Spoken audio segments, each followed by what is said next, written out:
zanas recipe channel இன்னும் subscribe பண்ணிக்கலனா அந்த red கலர்ல தெரியுற subscribe பட்டனை அமுக்குங்க. கூடவே வரக்கூடிய bell ஐகானையும் press பண்ணுங்க. அப்பதான் வீடியோ நோட்டிஃபிகேஷன்.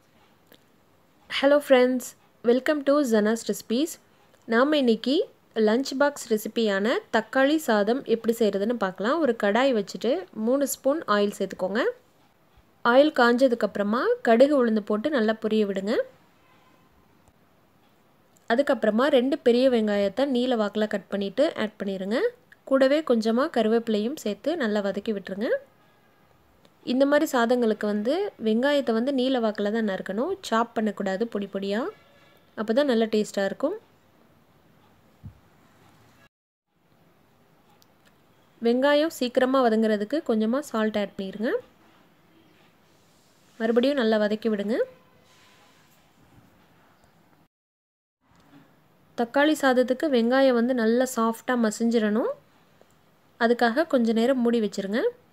இப்போ ஓரளவுக்கு நல்ல கோல்டன் பிரவுன் ஆயிருச்சு. அதுக்கு அப்புறமா நம்ம தக்காளி சேர்க்கலாங்க. தக்காளி பாத்தீங்கன்னா பெரிய தக்காளியா நான் 4 தக்காளியா கட் பண்ணி வச்சிருக்கேன். நிறைய தக்காளி சேர்த்தீங்கன்னா தான் நல்லா இருக்கும். தக்காளியை சேர்த்து நல்லா ஸ்மாஷ் பண்ணி விட்டுருங்க.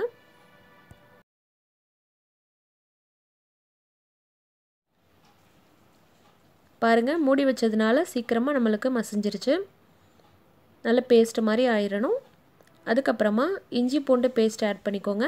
நான் இன்னைக்கு பூண்டு மட்டும் தட்டி வச்சிருக்கேன். ஒரு 10 பல் பூண்டு. அதை சேர்த்து நல்லா பச்சை வாசனை போற அளவுக்கு கிண்டி விட்டுருங்க. நல்லா பச்சை வாசனை போற அளவுக்கு கிண்ணதுக்கு அப்புறமா மசாலா ஆட் பண்ணிக்கோங்க. 1/2 ஸ்பூன் மஞ்சள் தூள், மிளகாய் தூள், கொஞ்சமா மல்லித்தூள் ஆட் பண்ணிட்டு நல்லா கிண்டி விட்டுறலாம். நம்ம ஏற்கனவே கொஞ்சம் சால்ட் ஆட் பண்ணியிருக்கோம். இப்போ மசாலாவுக்கு தேவையான சால்ட் ஆட் பண்ணிருங்க.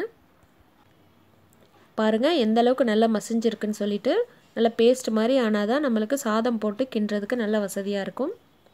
இப்போ வடிச்சு வச்ச சாதத்தை ஆறுன சாதத்தை நல்லா கிண்டி விட்டுருங்க. உங்களுக்கு எத்தனை பேருக்கு சாப்பிடணுமோ அந்த அளவுக்கு சாதம் ஆட் பண்ணிக்கோங்க. நல்லா கிண்டி விட்டுறலாம். ஃப்ளேவருக்காக நான் மறுபடியும் கொஞ்சம் கறிவேப்பிலை ஆட் பண்ணுறேன். இது மாதிரி செஞ்சு பாருங்கள் ஃப்ரெண்ட்ஸ், கண்டிப்பாக ரொம்ப பிடிக்கும். நல்ல புளிப்பாக நல்ல ஒரு காரத்தன்மையாக இருக்கும்.